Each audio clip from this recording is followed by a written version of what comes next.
Hello friends, कैसे हैं आप सभी लोग। आई होप आप सब लोग बिल्कुल ठीक होंगे। चलिए शुरू करते हैं आज की क्लास। इस टाइम जो हम डिस्कस कर रहे हैं वो एसएसटी के कुछ इंपॉर्टेंट क्वेश्चन डिस्कस कर रहे हैं जो कि आपके सीटेट के सेकंड पेपर में पूछा जाता है।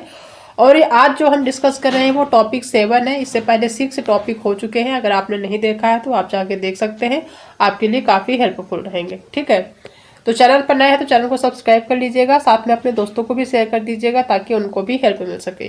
तो देखते हैं आज की क्लास का पहला क्वेश्चन क्या दिया है। पहला क्वेश्चन है कि किस हड़प्पा स्थल से चावल उगाने का साक्ष्य मिला है।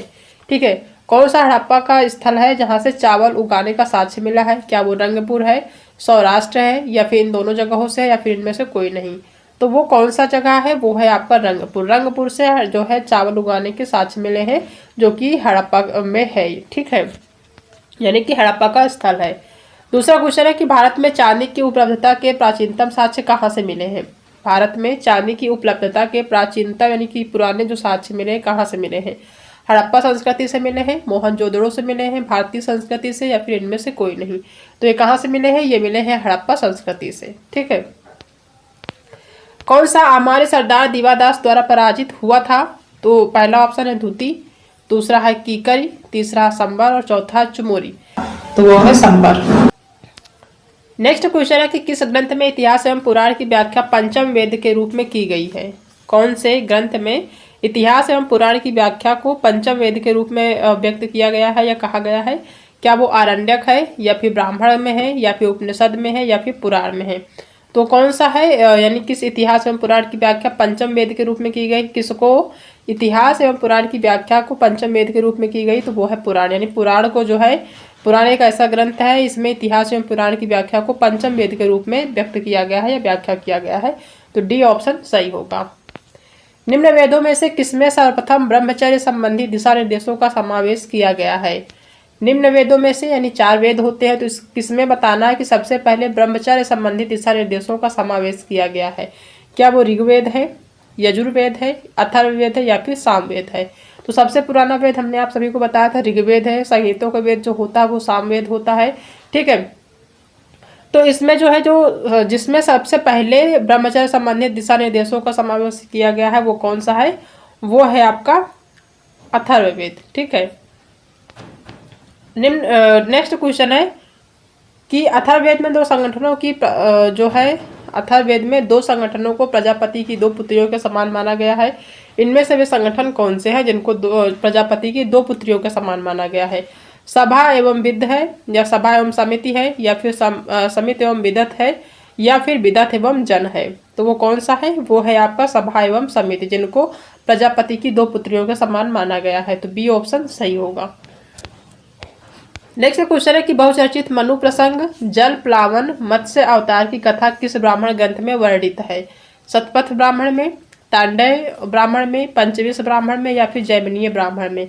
बहुचर्चित मनु प्रसंग जल प्लावन मत्स्य अवतार की कथा किस ब्राह्मण में वर्णित है। तो ये वर्णित है किसमें, शतपथ ब्राह्मण में। ठीक है, इनमें से किस विवाहों को प्रशस्त विवाह की संज्ञा दी गई है। क्या वो पैशाचर या असुर विवाह है, प्रजापत्य या आर्ष विवाह है, या फिर राक्षस या दैव विवाह है, या फिर आर्ष या गांधर्व विवाह है।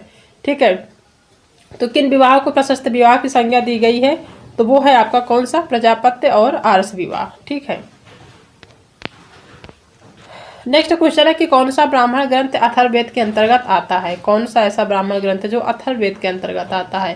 तांडव ब्राह्मण, या फिर कौथुम, या फिर गोपथ, या फिर जैमिनीय ब्राह्मण। तो कौन सा है, वो है आपका गोपथ जो ग्रंथ है, यानी गोपथ जो ब्राह्मण ग्रंथ है वो अथर्ववेद के अंतर्गत आता है। नेक्स्ट क्वेश्चन है कि किस देवता को पृथ्वीकृत शब्द से संबोधित किया गया था। किस देवता को पृथ्वीकृत शब्द से संबोधित किया गया था। वायु, मरुत, या फिर अग्नि, या फिर इनमें से कोई नहीं। तो वो किसको जो है संबोधित किया गया था, वो किया गया था अग्नि को। ठीक है, नेक्स्ट है कि ऋग्वेद में इनमें से किसका उल्लेख नहीं है। इन चारों में से बताना कि जिनका जो है उल्लेख ऋग्वेद जो ग्रंथ है, सॉरी जो वेद है उसमें नहीं है। मत्स्य का, लवण का, या हिमवंत का, या फिर ए और बी दोनों का। तो इसमें जिसका उल्लेख नहीं है वो मत्स्य का भी जो है उल्लेख नहीं है ऋग्वेद में, और दूसरा लवण, इन दोनों का जो है उल्लेख ऋग्वेद में नहीं है। तो इसका जो सही आंसर होगा वो होगा डी नंबर, यानी ए और बी। ए और बी इन दोनों का जो उल्लेख है वो ऋग्वेद में नहीं है, जो कि सबसे पुराना वेद माना जाता है। नेक्स्ट है कि सत्यमेव जयते नानृतम किस उपनिषद से संबंधित है। ठीक है, सत्यमेव जयते नानृतम किस उपनिषद से संबंधित है? क्या वो ईश उपनिषद है, बृहदारण्यक है, केन उपनिषद है, या फिर मुंडकोपनिषद है? तो वो कौन है? वो है मुंडकोपनिषद। ठीक है। हड़प्पा संस्कृति में किसकी पूजा नहीं होती है? हड़प्पा संस्कृति में किसकी पूजा नहीं होती थी या लोग नहीं करते थे? विष्णु की, शिव की, शिव पशुपति की, फिर इनमें से कोई नहीं। तो हड़प्पा संस्कृति में शिव की पूजा करते थे, शिव पशुपति की भी करते थे, लेकिन विष्णु की पूजा नहीं करते थे। तो ए ऑप्शन इसका सही हो जाएगा। नेक्स्ट है कि वैदिक शब्द सतीर्थ से क्या ध्वनित होता है? वैदिक शब्द सतीर्थ से क्या ध्वनित होता है? पहला ऑप्शन है कि एक ही गुरु के सानिध्य में शिक्षा ग्रहण करने वाले, या फिर किसी तीर्थ स्थल पर मित्रों का मिलन, या फिर साथ साथ तीर्थाटन की योजना, या फिर एक विशेष पवित्र तीर्थ स्थल होता है। तो इसका जो सही आंसर होगा वो होगा कि एक ही गुरु के सानिध्य में शिक्षा ग्रहण करने वाले, यानी जो सतीर्थ होता है, जो शब्द होता है उसका मतलब होता है कि एक ही गुरु के सानिध्य में, यानी कि एक ही गुरु के साथ पढ़ने वाले जो लोग होते हैं, शिक्षा ग्रहण करने वाले जो शिष्य होते हैं, उनके लिए ये शब्द सतीर्थ शब्द का यूज किया गया है। नेक्स्ट क्वेश्चन है कि इनमें से सही क्रम का निर्धारण कीजिए। सही क्रम बताना है इसका। ठीक है, पहला ऑप्शन है गौतम, बौधायन, वशिष्ठ या आपस्तंभ, या फिर आपस्तंभ, गौतम, बौधायन या वशिष्ठ, या फिर बौधायन होता है पहले की वशिष्ठ, फिर आपस्तंभ या गौतम, या फिर वशिष्ठ होता है फिर आपस्तंभ होता है, फिर गौतम, फिर बौधायन होता है। तो जो सही क्रम होता है वो यही होता है, सबसे पहले गौतम होता है, फिर बौधायन होता है, फिर वशिष्ठ होता है, फिर आपस्तंभ होता है। तो पहला ऑप्शन इसका सही हो जाएगा। नेक्स्ट क्वेश्चन है कि महाजनपद का उल्लेख हमें किस ग्रंथ से मिलता है? महाजनपद यानी जो कि 16 महाजनपद होते हैं, उनका उल्लेख हमें किस ग्रंथ से मिलता है? तो वो मिलता है हमें यहाँ से, आगुंतर निकाय से। ठीक है। हड़प्पा संस्कृति में किस प्रकार की मोहरें सर्वाधिक लोकप्रिय थी? हड़प्पा संस्कृति में मोहरें भी मिली थी, तो किस प्रकार की थी? गोल थी, चौकोर थी, या त्रिकोणी थी, या फिर जो है लंबाई में थी? तो जो हड़प्पा संस्कृति में मोहरें मिली थी वो चौकोर थी। ठीक है, इस तरीके से थी, चौकोर आकार में। ठीक है। महाजनपद काल में जनपदों की संख्या कितनी थी? महाजनपद काल में जनपदों की संख्या कितनी थी? तो हमने बताया कितनी थी, 16 थी। ठीक है। महाजनपद काल में कितने गणतंत्र थे? ठीक है, ये भी इम्पोर्टेंट है कि जो महाजनपद काल है उसमें कितने गणतंत्र थे? तो कितने थे? 10 गणतंत्र थे। ठीक है। इनमें से सबसे शक्तिशाली राज्य कौन था? वत्स था, अंग था, मगध था, या फिर इनमें से कोई नहीं? सबसे शक्तिशाली जो राज्य माना जाता है आज के टाइम पे भी, यानी कि प्राचीन टाइम में जो सबसे ज़्यादा शक्तिशाली राज्य माना जाता था प्राचीन टाइम में, वो कौन सा था है? तो वो है मगध। ठीक है।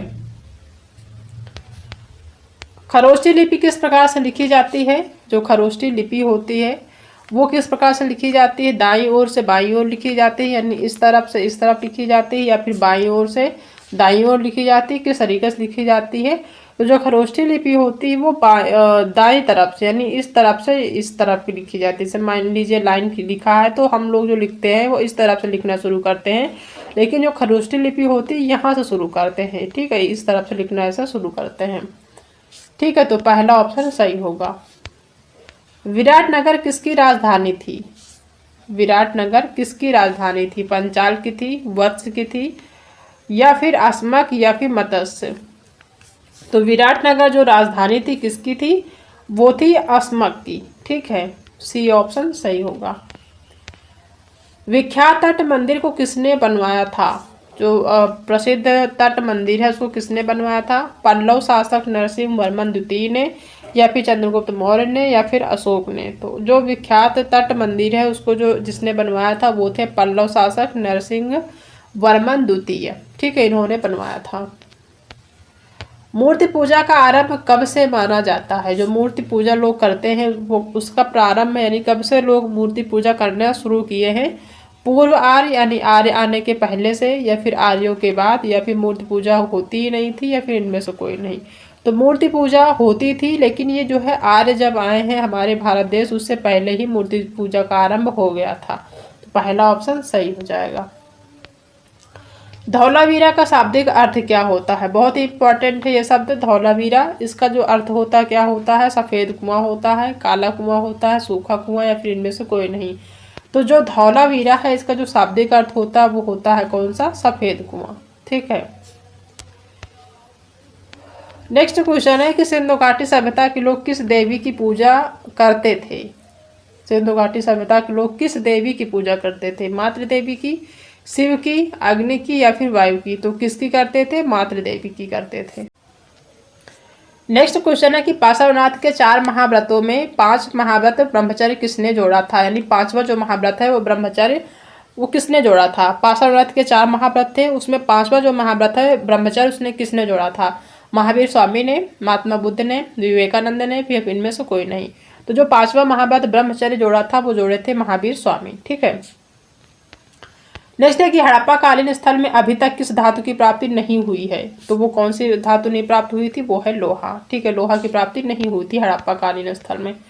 नेक्स्ट क्वेश्चन है कि हड़प्पा में मिट्टी के बर्तनों पर सामान्यतः किस रंग का उपयोग किया हो जाता था या उपयोग हुआ था? तो वो था लाल का। जो मिट्टी के बर्तन होते थे वो लाल कलर से यानी रेड कलर से पुते होते थे, उनके जो है कलर किए होते थे। ठीक है। नेक्स्ट है कि भारत में रेशम का प्राचीनतम साक्ष्य किस पुरातत्व स्थल से प्राप्त होता है? भारत में रेशम का प्राचीनतम साक्ष्य किस पुरातत्व स्थल से प्राप्त होता है? तो ये प्राप्त होता है कहाँ से? नेवासा से। तो पहला ऑप्शन सही हो जाएगा। ठीक है। अब एक बार रिवीजन कर लेते हैं ताकि चीजें आपकी क्लियर हो जाएं। पहला क्वेश्चन है कि किस हड़प्पा स्थल से चावल उगाने का साक्ष्य मिला है? तो वो मिला है रंगपुर से। भारत में चांदी की उपलब्धता के प्राचीनतम साक्ष्य कहाँ से मिले हैं? तो मिले हैं हड़प्पा संस्कृति से। किस ग्रंथ में इतिहास एवं पुराण की व्याख्या पंचम वेद के रूप में की गई है? तो वो की गई है पुराणों में। ठीक है। निम्न वेदों में से किसमें सर्वप्रथम ब्रह्मचर्य संबंधी दिशा निर्देशों का समावेश किया गया है? तो वो है अथर्ववेद। अथर्ववेद में 2 संगठनों को प्रजापति की 2 पुत्रियों के समान माना गया है। तो इनमें से वे संगठन कौन से हैं? तो वो है सभा एवं समिति। बहुचर्चित मनु प्रसंग जल प्लावन मत्स्य अवतार की कथा किस ब्राह्मण ग्रंथ में वर्णित है? तो ये वर्णित है कहाँ पे? शतपथ ब्राह्मण में। इनमें से किस विवाहों को प्रशस्त विवाह की संज्ञा दी गई है? तो वो है प्रजापत्य और आर्ष विवाह। कौन सा ब्राह्मण ग्रंथ अथर्ववेद के अंतर्गत आता है? तो वो आता है कौन सा?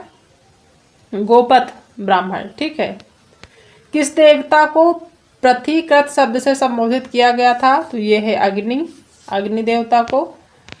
ऋग्वेद में इनमें से किसका उल्लेख नहीं है? तो मत्स्य और लवण इन दोनों का जो है उल्लेख जो है ऋग्वेद में नहीं है। सत्यमेव जयते नानर्थम किस उपनिषद से संबंधित है? तो यह है मुंडकोपनिषद। यहीं से सत्यमेव जयते भी लिया गया है मुंडकोपनिषद से। ठीक है। हड़प्पा संस्कृति में किसकी जो है पूजा नहीं होती थी? तो ये था विष्णु जी की पूजा हड़प्पा सभ्यता में नहीं होती थी। वैदिक शब्द सतीर्थ से क्या था ध्वनित होता है? यानी सतीर्थ शब्द से क्या मतलब होता है? तो होता है कि एक ही गुरु के सानिध्य में शिक्षा ग्रहण करने वाले, इसका अर्थ होता है। इनमें से सही क्रम का निर्धारण कीजिए। तो गौतम, फिर बौधायन, फिर वशिष्ठ, फिर आपस्तंभ, ये जो है सही क्रम है। महाजनपद का उल्लेख हमें किस ग्रंथ से मिलता है? तो वो मिलता है हमें आगंतुक निकाय से। हड़प्पा संस्कृति में किस प्रकार की मोहरें सर्वाधिक लोकप्रिय थी? तो वो थी कौन सी? चौकोर आकार की। इस तरीके से जो है मोहरें मिलती हैं चौकोर में। महाजनपद काल में जनपदों की जो संख्या थी कितनी थी? तो वो थी 16 महाजनपद थे। महाजनपद काल में कितने गणतंत्र थे? तो वो थे 10। ठीक है। इनमें से सबसे शक्तिशाली राज्य कौन था? तो वो था मगध, जो वर्तमान में बिहार है। खरोष्ठी लिपि किस प्रकार लिखी जाती है? तो दाईं ओर से बाईं ओर लिखी जाती है खरोष्ठी लिपि। विराटनगर किसकी राजधानी थी? तो वो थी अस्मक की राजधानी विराटनगर थी। विख्यात तट मंदिर का निर्माण जो है किसने किया था? तो वो थे पल्लव शासक नरसिंह वर्मन द्वितीय। मूर्ति पूजा का आरंभ कब से माना जाता है? तो माना जाता है आर्यों के पहले यानी पूर्व आर्य से। धौलावीरा का शब्द जो होता है यानी धौलावीरा शब्द का अर्थ क्या होता है? तो होता है सफेद कुआं। सिंधु घाटी सभ्यता के लोग किस देवी का पूजा करते थे? सिंधु घाटी सभ्यता के लोग जो है किस देवी की पूजा करते थे? तो वो थी मातृ देवी। पाषाणनाथ के 4 महाव्रतों में 5वां जो महाव्रत है ब्रह्मचर्य किसने जोड़ा था? तो वो जोड़े थे महावीर स्वामी ने। हड़प्पा कालीन स्थल में अभी तक किस धातु की प्राप्ति नहीं हुई थी? तो वो हुई थी लोहा की। इसकी जो है खोज या जो है इसकी प्राप्ति नहीं हुई थी। हड़प्पा में मिट्टी के बर्तनों पर सामान्यतः किस रंग का उपयोग किया जाता था? तो ये किया जाता था लाल रंग का। और नेक्स्ट और लास्ट क्वेश्चन है कि भारत में रेशम का प्राचीनतम साक्ष्य किस पुरातत्व स्थल से प्राप्त होता है? तो ये प्राप्त होता है कहाँ से? नेवासा से। ठीक है, तो ये टोटल 30 क्वेश्चन है जो कि बहुत इंपॉर्टेंट है आपके एग्जाम के लिए, तो इनको इसकी बिल्कुल भी मत करिए। 1 से 2 बार रिवीजन करेंगे, ये जो है आपके दिमाग में अच्छे से याद हो जाएंगे, कभी भूलेंगे नहीं अगर 1 से 2 बार आप रिवीजन कर लेते हैं तो। ठीक, यानी 101 वैसे तो हम 1-2 बार खुद ही रिवीजन करा देते हैं, अगर आप 1-2 बार वीडियो देख लेते हैं तो अच्छे से ये याद हो जाएंगे। आपको जो है कोई भी एग्जाम होगा, चाहे आप बीपीएससी टीआरई का एग्जाम दें या फिर सीटेट का एग्जाम दें, उसके लिए काफ़ी हेल्पफुल रहेगा। ठीक है, क्योंकि ये सारे क्वेश्चन आपके एनसीईआरटी से ही संबंधित हैं और क्वेश्चन जो भी पूछे जाते हैं, चाहे आपका सीटेट एग्जाम हो या बीपीएससी टीआरई का एग्जाम हो, एनसीईआरटी से ही पूछे जाते हैं, इससे बाहर नहीं पूछा जाता है। ठीक है, तो आई होप आप सभी को आज की क्लास पसंद आई होगी। अगर आज की क्लास पसंद आई है तो वीडियो को लाइक करिएगा, अपने दोस्तों में शेयर कर दीजिएगा। अगर आप चैनल पर पहली बार विजिट कर रहे हैं तो चैनल को सब्सक्राइब कर लीजिएगा, साथ में बेल आइकन भी प्रेस कर दीजिएगा ताकि जो भी नोटिफिकेशन आए उसका जो भी वीडियो हम अपलोड करें या जो भी क्लासेस हो उसका नोटिफिकेशन आप तक पहुँचे। तो आज की क्लास में इतना ही, बाकी मिलते हैं नेक्स्ट क्लास में एक नई टॉपिक के साथ। तब तक अपना ध्यान रखिएगा।